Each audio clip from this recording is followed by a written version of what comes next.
क्या यूक्रेन पर किया गया केमिकल हमला?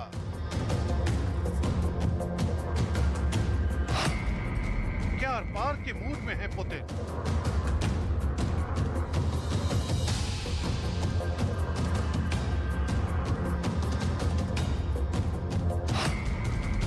क्या रूस ने रची है रासायनिक साजिश?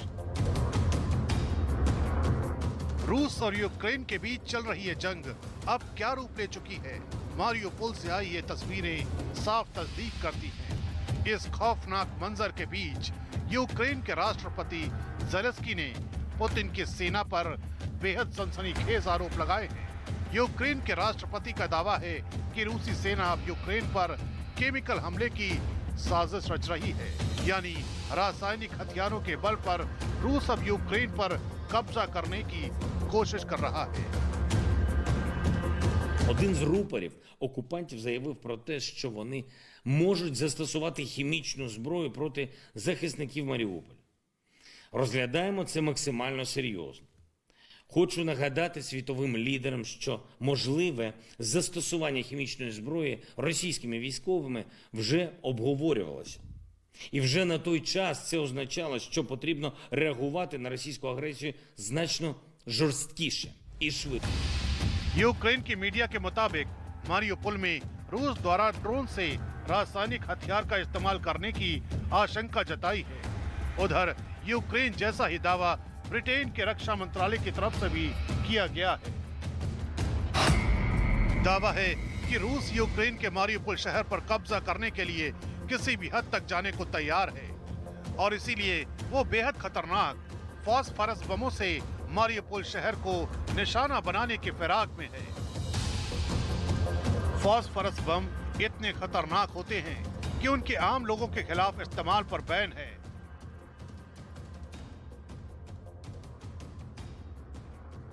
ब्रिटेन का कहना है कि मारियोपोल में जंग तेज होने की वजह से पुतिन अब आर पार के मूड में है।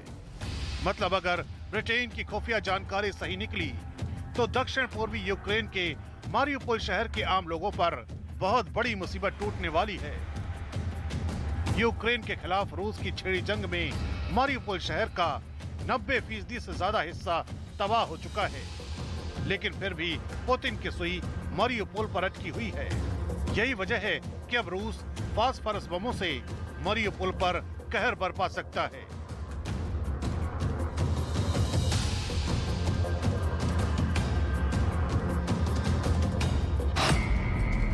दरअसल मारियोपोल के बाईं तरफ दक्षिण में क्राइमिया है, जिस पर रूस 2014 में ही कब्जा जमा चुका है और उसकी दाईं तरफ रूस की सीमा से लगने वाले डोनेस्क और लुहांस्क जैसे पूर्वी यूक्रेन के वो इलाके हैं जिन्हें रूस आजाद देशों की मान्यता दे चुका है। अब अगर रूस ने मारियोपोल हथिया लिया तो वो उसकी सेना के लिए क्राइमिया से लेकर सीधे रूस तक एक लैंड कॉरिडोर बन जाएगा। इसी वजह से पुतिन की पलटन हाथ धोकर मारियोपोल शहर के पीछे पड़ी है। वैसे यूक्रेन इससे पहले भी आरोप लगा चुका है कि रूस उसके यहाँ जंग जीतने के लिए फॉस्फरस बमों का इस्तेमाल कर चुका है। पिछले महीने एक वीडियो जारी करके यूक्रेन ने दावा किया था कि ये खतरनाक फॉस्फरस बम है, जिसे रूस ने पूर्वी यूक्रेन के डोनेस्क प्रांत में इस्तेमाल किया था। अब ये भी समझिए कि आखिर कितने घातक होते हैं ये फॉस्फरस बम।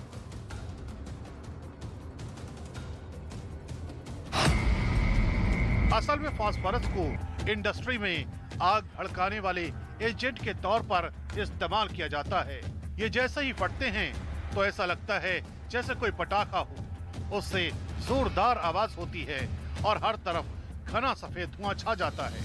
इससे घने सफेद धुएं का भयानक गुबार पैदा होता है, जो कि इतना खतरनाक होता है कि अगर कोई शख्स उस वक्त सांस ले ले तो उसके फेफड़े जवाब देने लगते हैं। सिर्फ इतना ही नहीं, फॉस्फरस बम इतनी बुरी तरह से जला देते हैं कि इंसान की चमड़ी तक गल जाती है। मारियोपोल पर मंडरा रहे रासायनिक हथियारों के खतरे के बीच यूक्रेन ने जंग छड़ने के बाद से अब तक मारियोपोल में 10,000 से ज्यादा लोगों के मारे जाने का दावा किया है। वहां युद्ध की शुरुआत से ही रूसी सेना और चेचेन लड़ाकों के साथ यूक्रेन की सेना की भीषण जंग जारी है। जिस वजह से पूरा मरियुपोल शहर खंडहर में तब्दील हो चुका है। रूसी सेना और चेचेन लड़ाकों के मिसाइल हमलों, टैंकों से बरसाए गोलों ने मरियुपोल की ऐसी हालत कर दी है जिसे अब शहर कह पाना मुश्किल है। पूरे शहर की शायद ही कोई ऐसी इमारत हो जिस पर हमले के निशान न हो। यही नहीं, मरियुपोल के मेयर ने तो यहाँ तक कह दिया है कि मरने वालों की संख्या 20,000 को पार कर सकती है। उन्होंने आरोप लगाया कि रूस की सेना मदद लेकर आने वालों को शहर के अंदर नहीं आने दे रही, क्योंकि उन्हें डर है कि इससे शहर के भीतर उनकी सेना के नरसंहार का सच सामने आ जाएगा। मारियुपोल के मेयर ने रूसी सेना पर सबूत मिटाने के लिए शहर में शव जलाने वाली गाड़ी के इस्तेमाल का भी आरोप लगाया है और दावा किया है कि रूस के सैनिक मारे गए नागरिकों को उन्हीं गाड़ियों में डालकर जला दे रहे हैं। इसी तरह के दावे यूक्रेन लगातार कर रहा है, जिस वजह से यूरोप समेत पश्चिमी देश रूस पर वॉर क्राइम का आरोप लगा रहे हैं।